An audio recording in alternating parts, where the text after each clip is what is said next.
Good afternoon, podcast listeners everywhere. Welcome to After the Bell, a Stunt Brothers production. I'm Martin Stubel. And I'm Roy Hunt, and we share your pain, having taught a combined 70 years. 70 years. I know, wow. So get out your marking, organize your supplies, or just pour yourself a coffee. I think I need something stronger. That's okay. And listen, engage, and interact with After the Bell, a podcast for you, the hardworking, dedicated teacher who wants free lesson plans, free advice, and a free meal. Oh, I always show up for a free meal. All right, so here we are, August 10th. Wow. It's still hot. Wow. It's really hot.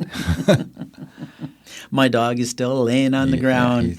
He's had those dog days going all in year front of long. the fan. I says she has a bed, and then I know it's hot for her in the evening, but she'll crawl out of the bed and then lay on the wooden floor because it's much cooler. Yeah. And right in front of the fan. Now, that's good for her. But when you're laying in your bed and the fan is blowing on your dog, yeah, and then that's the air you're breathing. Yeah. I'm sure there's a lot of fans have been going this summer, right? Imagine electric bills get pretty high. Yeah, for sure. So you have air conditioning. It's must be going. Yeah. I mean, I guess some people have heat pumps now, and that is a very efficient way to cool the house. Yeah. So that I'm envious of those who have that. Yes. I have a basement, which helps. Mm-hmm. It's always cool down there. That is my go-to place. Well, and the interesting thing is where we are in North Vancouver, we don't have any screens on our window, so we don't have any mosquitoes to worry about. Well, there's a few. I know, but I mean, it's been dry. So if you were in Ontario, you couldn't exist without a screen because there's mosquitoes everywhere. Yeah. But it's rare. I mean, we've ever since I remember, we've always had the windows open, and I have screens. You get the occasional mosquito, but very few. Not like not Manitoba, like Manitoba, just Saskatchewan, and Lake Country. Yeah, they pick up babies, and I've been watching that Jim Green. I bought a farm show. I've really been enjoying it, and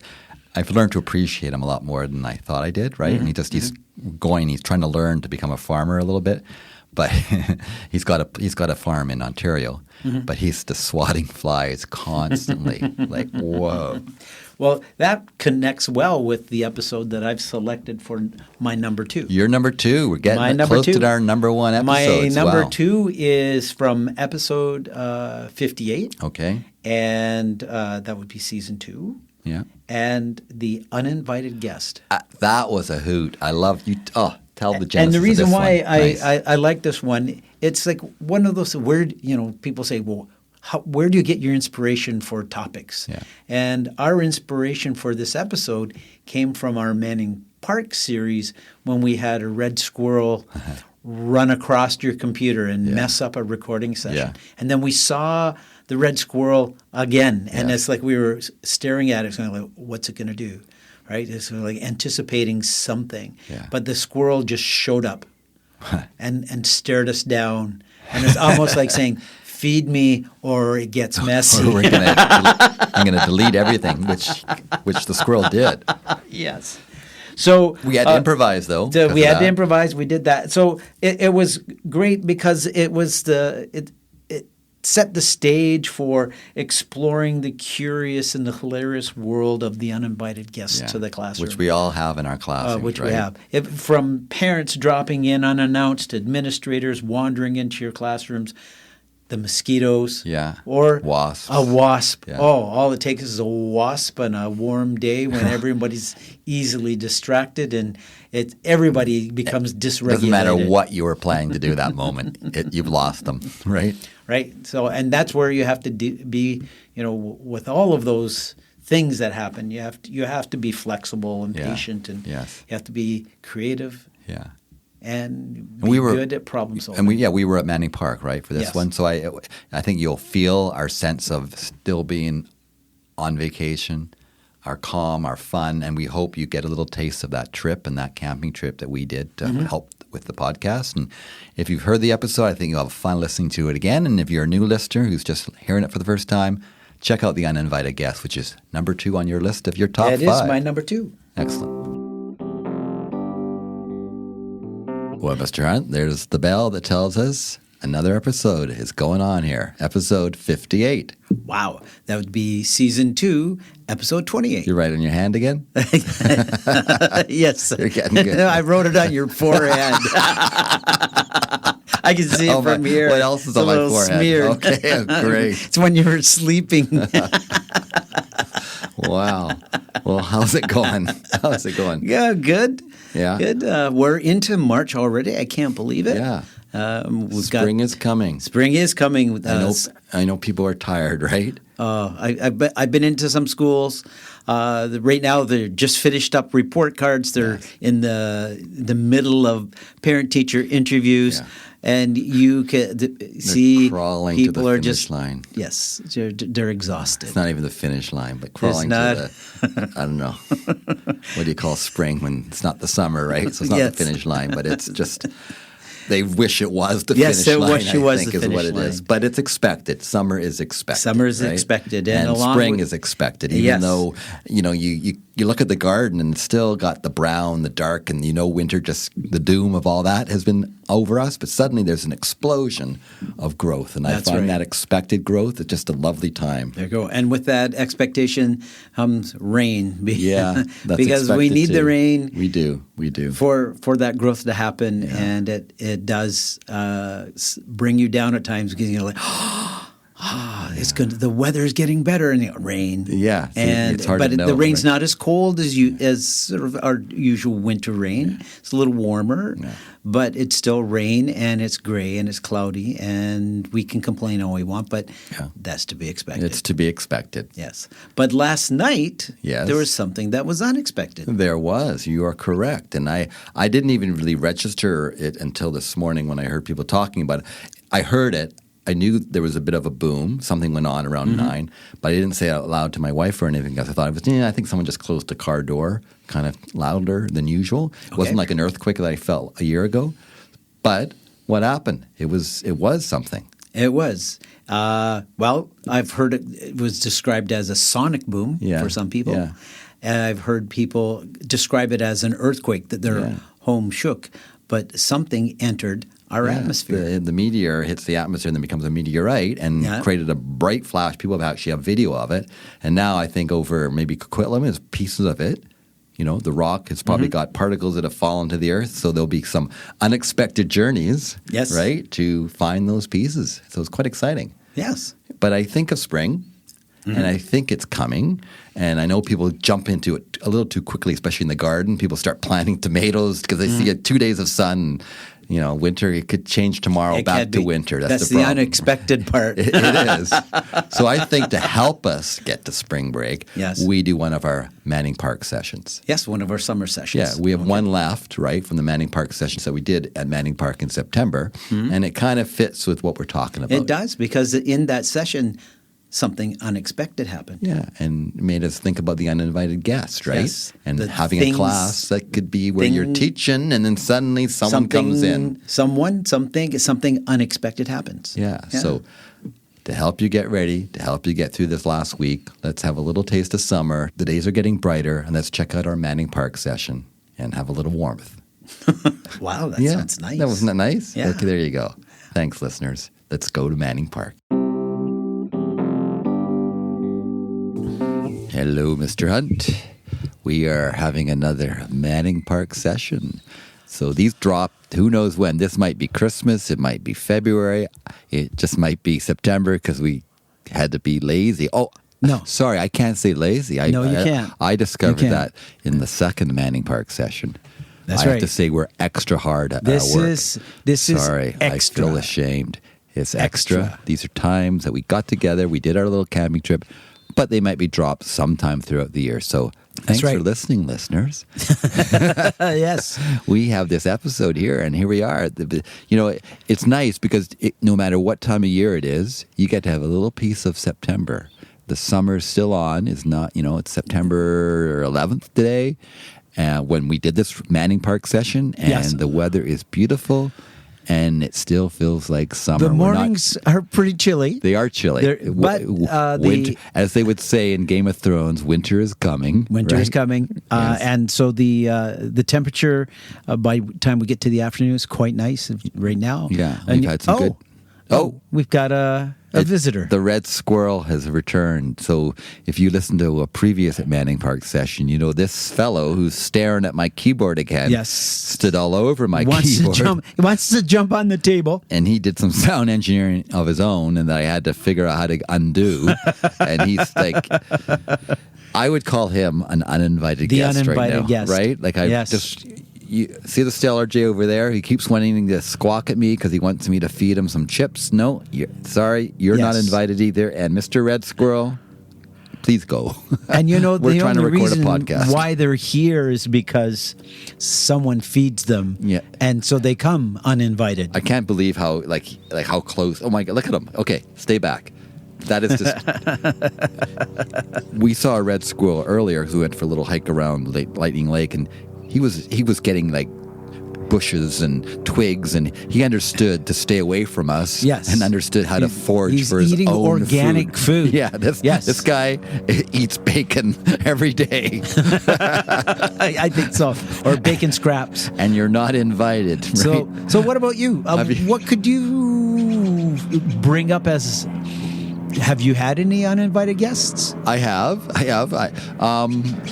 Interesting. Yeah, I remember a few years back, I visited a friend in Fort St. James, good friend Kevin, if you're listening. I know you listen sometimes to the podcast. And I was visiting him, and it was a nephew of someone who lived in Fort St. James who needed a ride back to Vancouver. So I offered, I kind of invited, but I wasn't, it was unexpected, right? It was a surprise. And so he drove with me back to Vancouver, and then he stayed the night at my house. And that was kind of it turned out really nice. I believe he was British. He was a British man in his early 20s. He had been going to UBC for a special just summer session, but was going back to a degree to finish in England at the time. Oh. And it was quite unexpected. He was uninvited. But it was a really neat moment. Kind of thing. How about you? Well, not that long ago, my brother and my niece were in Seattle, taking in a Seattle football game, Seattle Seahawks. Right. And Air Canada went on strike. Yes. Yes. And they looked for an opportunity to buy a ticket to $10,000 get back into Canada, and it was not a price that they were willing to pay. Right. So they hopped on a bus and took a bus from Seattle to Vancouver. Yeah. And I got a call and said, "Hey, how you doing? Yeah. Can you put us up?" And you know, my brother has never been to BC before. Yes. And I said, "Of course." Yeah, of course. And I was happy to have him come. I was so excited for him to be here and have him in our home, and my niece. And it was exciting because it actually was his birthday. Oh, perfect timing. So he planned it that way. I don't know. Yeah. So we went out for dinner. And celebrated his birthday. And then my niece, she has just recently become engaged. Okay. And so we had a little celebration for her. So it was really nice to connect with them. And then the next day I drove them to the airport, and they flew back to southwestern Ontario. And that was... my brother's always invited, of course, but it was a surprise. And that's the thing; those uninvited guests can be a surprise, but it actually turned out to be great. And I'm hoping next time that he comes, that he can stay longer, and we can maybe come to Manning Park. Yeah, I have one uninvited guest that I'm not going to mention the name of, but my wife Charlene, you listen, you know who I'm talking about, and we'll just keep that one there. But that's an uninvited guest. That's a surprise that is not always so easy, right? Have you ever had any, like I find traveling often produces the uninvited guest, or the moment where you stay with someone that was not expected? Well, I guess I was the uninvited invited guest. Okay, yeah.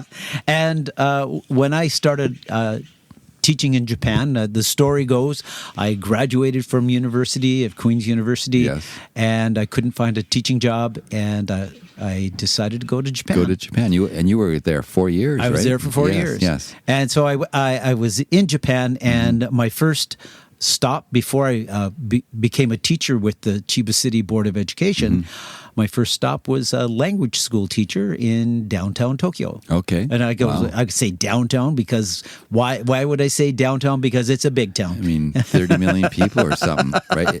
Is it not the largest city in the world? Tokyo? I believe it is. Even bigger than Mexico City. Yeah. Wow. So anyways, I was at the language school, and there was another teacher there, an Australian teacher, and we had our students and we taught. And the first hour when I was in the school, I taught this one older gentleman. He was a businessman, and so he had 1 hour with me. And then there was a break, and then he went and had another hour with the Australian teacher. Oh, okay. I go, okay, that was interesting, but I mean, I hadn't been in Japan for very long, right? And then he finished his class. I finished my class. I think it was like 4 hours, and then the gentleman, the businessman who had been taught by both of us, said, "I want to take my senseis out for beer." Okay, and I said, "Okay." Right. Yeah. I said, "Hey, I'm liking this." And in never Japan, had you can't say no, right, to those moments. Well, Isn't that awkward? I never say no to beer. Yeah. So, anyways, we went out. We went to an izakaya, and we had beer, and we had food, and we laughed, and it was great. And time went on, and again, I'm new to Japan, and I knew that they had an amazing transportation system. Of course. There were trains. Best and I in the knew my world. way on the train a little bit. Okay. Right? So I turned to my Australian teaching partner and I said, what time is the last train? And he said, "Oh, you missed it about an hour ago." Oh, I go, no. "What?" He said, "Oh, yes, you can't get a train until 5 o'clock tomorrow." I go like, "What?" So what do you do? I said, what do I do? And I said, okay, I kind of have an idea. What would it cost to get a taxi to drive me back to where I live? And he just turned to me and said, you can come and stay at my place. Oh, wow. All right. And so, and it was great. And he ended up being a really good friend of mine after that experience. But, those traveling invited, stories. but it kind of for him, I was uninvited because it was unexpected and it was a surprise, unexpected. right? Yeah. No, I had a similar story in terms of travel. I once took a boat trip on the Volga River from Moscow to St. Petersburg. So 1993, which was an amazing time because the Berlin Wall had just fallen. Boris Yeltsin had just overcome. There was a coup, right? Gorbachev had been taken over by the coup. So it was like this crazy time in Russia. And it was a hopeful time, not where we're at now with Putin and stuff. So it was a very hopeful time. So I'm on this boat trip going from Moscow to St. Petersburg, and we dropped off, and we're in Irma in Russia, about halfway between the two towns, the two cities. And it's a place where they have a lot of dakas, which is like the Russian country house. They have a lot of cottage. Think of Ontario and cottage country and that kind of thing. This is kind of like the Russian cottage country. So we got off the boat. We had all day before we had to get back to the boat. So we're in Dhaka country, and I met these two Russians just shortly after in their 20s. We were in our 20s too. And they said, "Oh, come with us back to our Dhaka," right? They didn't speak much English. We spoke no Russian. other than yet, right? But we went with them, and they got out the vodka, right? We were invited, but it was just a surprise for them, right? And I remember singing Beatles songs, which the universal music, right? The guy got out his guitar, and I'm singing, drinking my vodka with these Russians, and then the storm came like you wouldn't believe, just a massive thunderstorm and lightning and rain, and then this guy who's been playing guitar, he suddenly takes off his clothes except for his underwear, beats his chest and said, "We go dance in the rain." You too. So what did I do?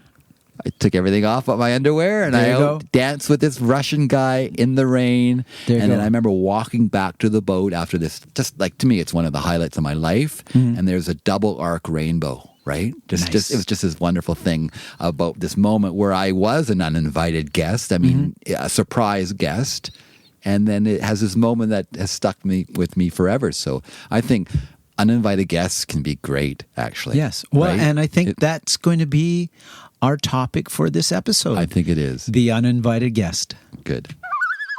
So we have our theme, the uninvited guest. I mean, sometimes they're kind of invited, but they're really a surprise for sure. And they kind of send everybody scurrying because what do we do now, Yes. right? Have you ever had an uninvited guest at school? Well, I have a good story about that. Oh, I like good stories. Ridgeway had just finished their renovation, and as a historical building, over 100 years old. They did an unbelievable job in the renovation. And so when the position that I had at Ridgeway for a temporary time was to teach kindergarten PE. Okay. And, Wow. you know, PE in my wheelhouse, kindergarten, not so much. Yeah. And so I went downstairs and I went to the classroom to pick up my students. Okay. And they said, "Hey, how you doing?" And, "Oh, good. We're going to go." I'm Mr. Hunt. And we're going to go. And then I was told that the gym was closed. Okay. And I'm like, "What?" And I said, "Yes, the gym is closed, dear. but you can use the library." Right. And I said, "Okay." And so the recommendation from the teacher was to read them some stories. Not what you were planning. Not what I was planning, because I know deep in my heart the best way for me to be able to control the kindergarten students is through movement. Right. So I said, okay, I can do this. And so I took my students up to the library, and I wasn't given any books, so I had to find some books. So I found some books Right. that seemed interesting, and I had the students sit down, and I was just starting to read the story to them, and in through the library doors comes the superintendent of our district. Great thing. Good timing. Yes. And I said hi because I knew him as John Lewis was the superintendent at that time. And he said hi. And so I was hoping that was just the formalities would be done, and then he would get out the door. And he sat down in a chair. Oh, good. Yes. Nice. Okay. Oh, He wants nice. to see what Mr. Hunt does. Now I'm taking care of these kindergarten students for who you've never had before. I've never had before for 40 minutes. Right. And I'm a positive person. I'm optimistic that things will happen, but in my brain, I'm going, oh my gosh, this is going to be tough. So I started reading the first story. And I read the story, and I used my best voices for the characters in the book. And you have a man teacher today. I had them. We were excited. I had them in the palm of my hand. Of course you did.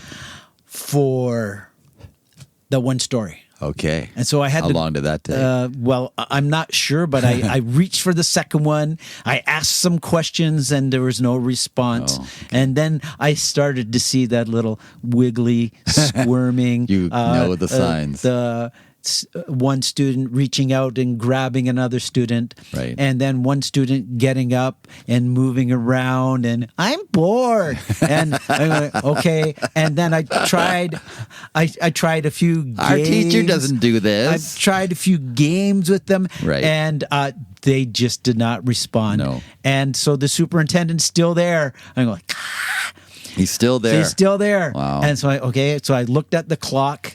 I said, I can't do 40 minutes and not look like I can't handle this class. Right. Oh, the pressure. So after, I think we're 25 minutes into this a non-instructional time for the teacher, a knit time we call it. Yeah. And I said, okay, everybody line up. So I got them all lined up, and so we went for a little walk around the school. Right. And the superintendent was at the end of the line. I go, he oh my chose- God, he was spending the come on, go away. And Wow. and so Maybe he should go so away I in that went, moment. and I went back, and I got to the classroom, and there was 10 minutes left, and Still 10 minutes. It's still 10 Oh. minutes, and he was at the end of the line, and I remember walking in the classroom, and the teacher said, "Well, I still have 10 minutes." I said, the superintendent of the district is at the end of the line, and I can't control these kids. And she said, no problem. Oh, my gosh. I said, I'll pay you back 10 minutes later. And so she took them in, and so all the kids came in. Right. And I knew her well, and I had taught her children. Of course, yes. So I was in good hands. And she sat them down, and the superintendent came in and sat down with them. And I'm like, oh my wow. gosh. Okay. And that was too a much lot time of to fill. stress. That is, and I think a lot of teachers can relate to that, my right? gosh. They've been in those moments And he for was, sure. I would say he's the uninvited Absolutely. uninvited guest. Yeah. No. I'm going to tell a story that it's not really about invited or uninvited, but when you talked about having to teach a younger grade that you weren't expecting to do, I do have to tell this story about when I platooned with this other teacher, and that's part of being, you're kind of guests in their classroom, right? Mm-hmm. And of course you're invited, but it's still, you feel like you are a bit uninvited because you have to show that you're really up to what you're doing, and you want to make sure that they are happy with the job you're doing. But it was the very first day where I was going to switch with this other teacher who was a grade 1 teacher. I had grade 5, I think, at that point, and I was going to do her PE, and I had not done grade 1 PE, and it's kind of like kindergarten, right? That's a different level. The problem was, Mr. Hunt, and I do honestly say this, and many listeners may question this, but it's true.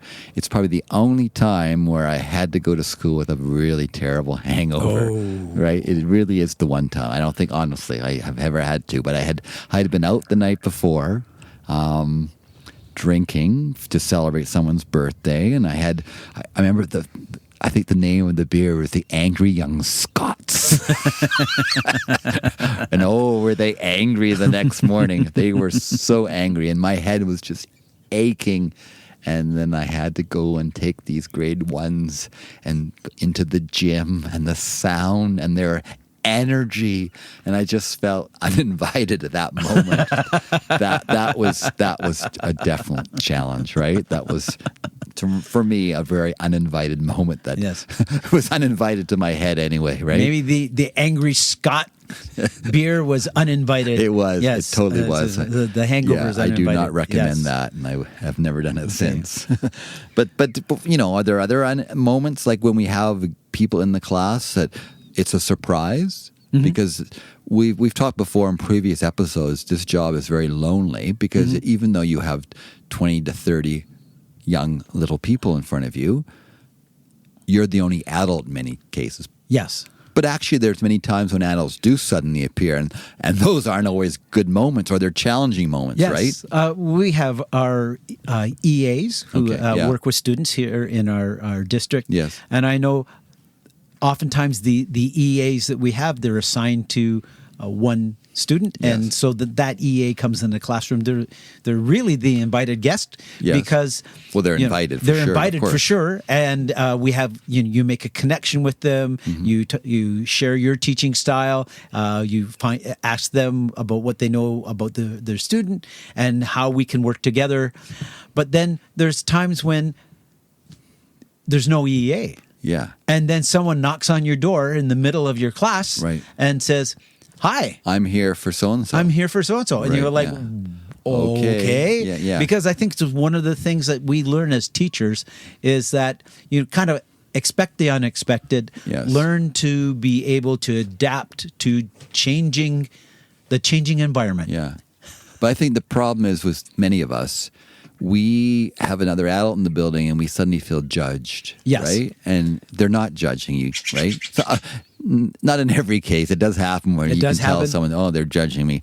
But that puts a lot of pressure on people because classrooms today are not the quiet 1950s classroom of desks, everyone and the teacher at the back marking, right? So there's lots going on. So it's not silent, it's not quiet. there might be a kid having a blow up here or there, and sometimes people feel really uncomfortable when another adult witnesses that, even though that's just reality of today. Yes, and it's not in your control. It's not. You can't control it. So, yes. Yeah. So then that EA is working really hard to say, okay, how can we fit them in, find out who the student is, put them in a direction to help them do their job. And then, when you have a break in the time when you're not teaching, then you could work with them a little more and say, okay, these are the specific things I'd like you to do. And I prefer it the way it was in the 90s and the early 2000s, when usually an EA would be assigned to a student, and that would be your EA for the year. And they could really develop a system and a rapport with both you and the student. Lately, I find there's a lot more movement, and it's all about the flexibility of the district trying to coordinate often a shortage in EAs, which I sympathize with, but I don't think that helps you as a professional in that class or the student when it's constantly someone new and they're working with different people, especially students with high complex needs. It takes 2 or 3 months to really get a handle on the program for that student and get a handle on working with the teacher in the classroom. So I much prefer when it's done that way. What do you think about guest speakers in the classroom? Because that happens, right? And we more and more so as we maybe get away from field trips, we do have guest speakers. And I always find that a little awkward when a guest speaker comes in and they're not really managing the class, right? And you're quietly doing it. Yes. So what I tend to do is I usually ask and I say, can I jump in here? If I see my class is not acting the way I expect them to, I don't just jump in and do it, because to me that right away the students go, oh, okay, Mr. Stubel's the boss here. This person in front here isn't really in charge. Right. So I don't want them to lose that authority. Yes. So I ask permission. Is it okay if I jump in here? And sometimes they'll say, no, I got it. It's all good. Okay, then that's fine. This is how you want the group dynamics to be. I'm fine with that. Or they'll say, oh, please, thank you. And they... great relief on their face, right? How about you? I like to look at the guest speaker as a facilitator. Yes, There's someone who's coming in and they're delivering a program. They're providing something for the students. So that's their position. That's their job. That's what they're doing.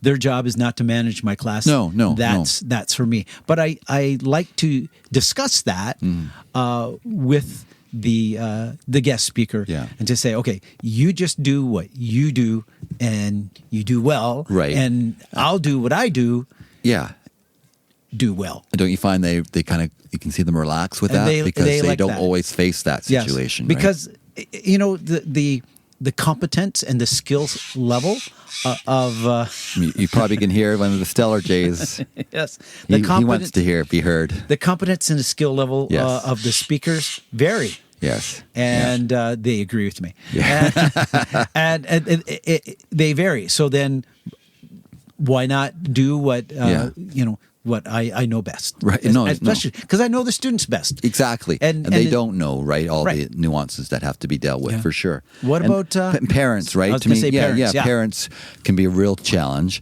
I found, especially on field trips sometimes, where you have some parent helpers, and to me, an awkward moment is when their child is just acting out, not listening, and the parent's just like la-di-da-di-da-di-da, oh, whatever, And so you have to discipline their child in front of the parent who you're thinking, why aren't you just jumping in here? Like that, what do you do in that moment, right? Like that to me, I would not let the child misbehave, so I would deal with it, but... it's awkward because sometimes the teacher might get a real stern look from that parent, right? Yes. And so those are kind of that uninvited guest moment that could be really hard. Because I've had a number of parents who, I had my go-to parents in the year. They go, this one really... And you want to count stellar. on them. And I want to count on them. Yeah. And sometimes you can't get that parent. They're busy. And then you get another parent and you talk to that parent. There's forms and everything you fill out. Yeah. But I could remember one parent loading up her car with the students from my class. Yes. And we did the field trip and they came back. And only the students in her car, they came back with donuts and ice cream. Yes, I've had that happen. What? And they walked into the classroom eating their ice cream, the bag of donuts. I know. And it's, And the mom said, "Oh well, they said they were hungry, so I just bought them something." And I went, "What about the rest of the?" Don't you think there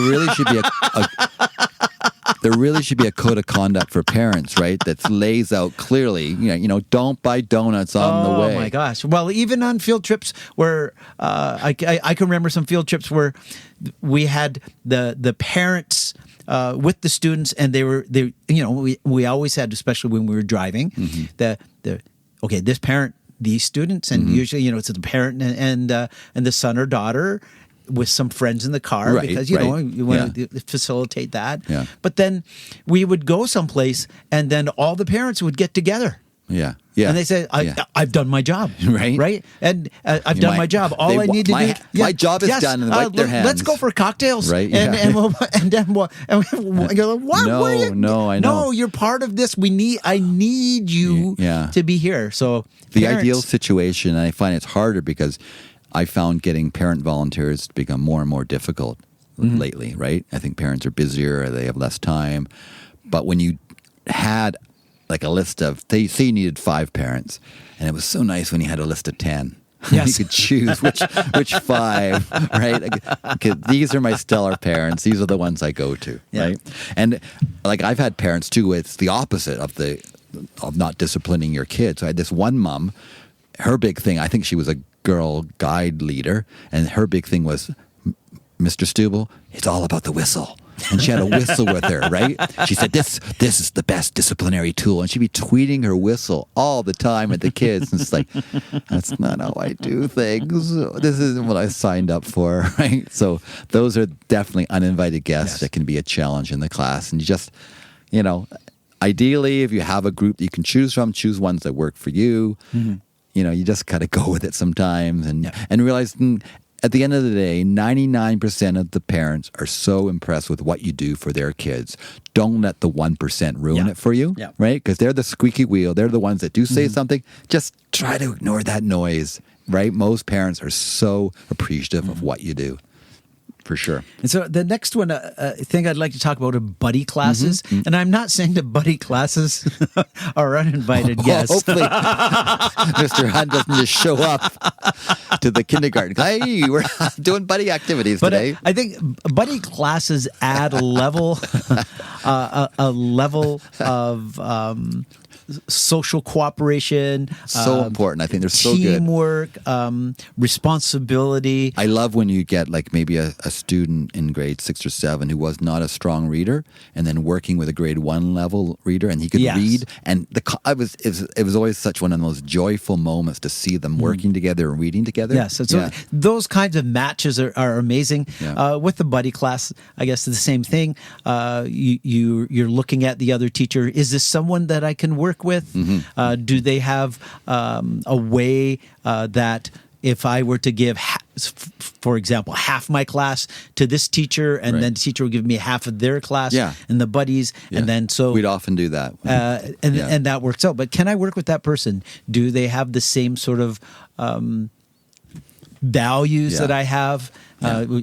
And the kind of the respect that I show to my students, do they have the same kind of respect that they when you show? were talking about, though, you don't just show up at a class and do the, I'm here to buddy class. But often as a April Fool's Day prank, I would actually have my class. They would just go in pairs, and they would be uninvited guests throughout the school. We would work. We'd go through all the class lists, and I'd assign 2 students for every class, and they would just show up at 9:05, and they would act like they were part of that class. They would come with their bags, they would come in with their coats, and they'd say, "Okay, we're here," right? And you'd get such a different reaction. Some teachers would go, "No, you're not in my class. Get out," right? But some would just play along with, "Okay, hang your bags up. Come join this grade 1 class, even though you're in grade 7. It was doing, and you know why it was such a great April Fool's joke? Because for about an hour, You didn't have anybody in your class. Yeah. That's not April Fool's. Isn't that That's brilliant? smart. I know. That's brilliant. Exactly. Okay. And then platooning. That's to me another time where we're kind of working with people. We're bringing other people into the program. So have you done platooning? I've done platooning. We've done it together, you and I, for sure. We've done it together in our career. Yes. And I think one of the most important things, what I love about platooning is that you can teach to the thing that you feel best skilled at, or teach to the thing that you're passionate about. Right. I did science. I know that I did science many times. When we platooned together, you did socials. Yes, yeah. And so that was great. But in that platooning, it's about, again, do I feel comfortable with the way you're going to teach the program? Do you feel comfortable with the way I'm going to teach the program? Then there's always the how do you grade students? Yeah, and you have to be on the same page and kind of work that out. So it's not that you are uninvited. It's that you were invited because you had a skill set that I saw was something that would work with me, and I believe it was the other way around. Yeah. That and then we had that respect. Yeah, and I did it the opposite at Mount Royal, where actually my last year before I retired, where I took this other teacher and I did science, and it was so nice. I would do science back to back, and then he took my class and did social studies.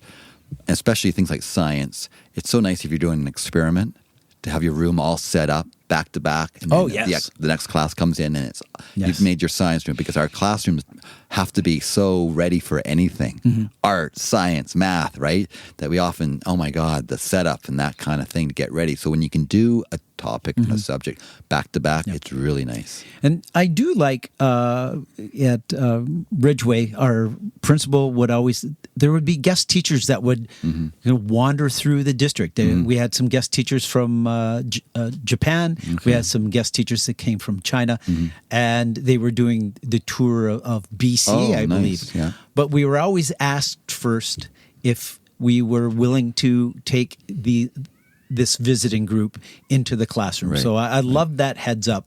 I have had a few times where in my career where someone just showed up and asked if they could come in the classroom.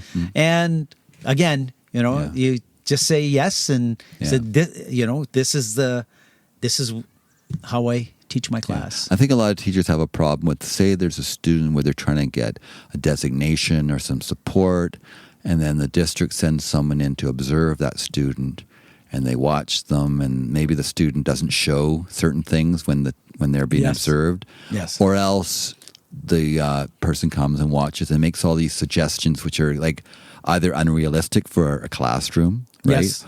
Or things the teachers already tried and they feel insulted because they just want the support for that student. So that's another kind of unexpected guest. That's a bit of a challenge. Yeah. And I also find with administrators, many of them will come in and say, okay, my theme this year is to get everyone to team and work together in platoon, right? I really want teamwork here, which is all very well. We all want good teamwork. Yes. But don't you find you can't force it on people? You can't force it. And I think it's a magical formula that makes a good team work, right? And I've seen some amazing teachers. They're far better than me, but I could not team with them. Yes. I just couldn't. They just didn't have a personality that would gel with my personality. That's all it is. It's not an attack on them. It's just like I don't think there's certain people one can work with. That's just a magic formula that it's sort of a je ne sais quoi. It just happens, right? Sometimes. Je ne who? Je ne sais quoi. I don't know what, right? I mean, that's like one of our place names, right? Yep. Jacqueline. Jacqueline. So there we go. Unexpected guests, working with them. Let us know. We would love. Give us feedback. We'll put a question out on the Facebook page and on our website, stuntbrothers.ca. And here's some of your feedback. Do you have an unexpected guest story? Yeah. Love to hear are there some stories we can share in future episodes? Are there things we left out that you go, oh, well, how about this? You guys didn't think about this. Well, please let us know, and we'll make it part of this organic podcast that we have going so here. We are inviting you to be a guest. We are inviting you to be a guest. We welcome you anytime. And I'm looking around. Red Squirrel has seemed to know his place right now. He's over in the trees, so that's good. Stellar J isn't squawking at us. And I think it's the perfect time to say an end to this Manning Park session and say, everyone, stay healthy, stay happy, and we'll see you next time. Bye-bye. This podcast is organic, taking shape with each episode. Building resiliency for teachers everywhere. That sounds great. And our website is stuntbrothers.ca. That's stuntbrothers.ca. We will chat again.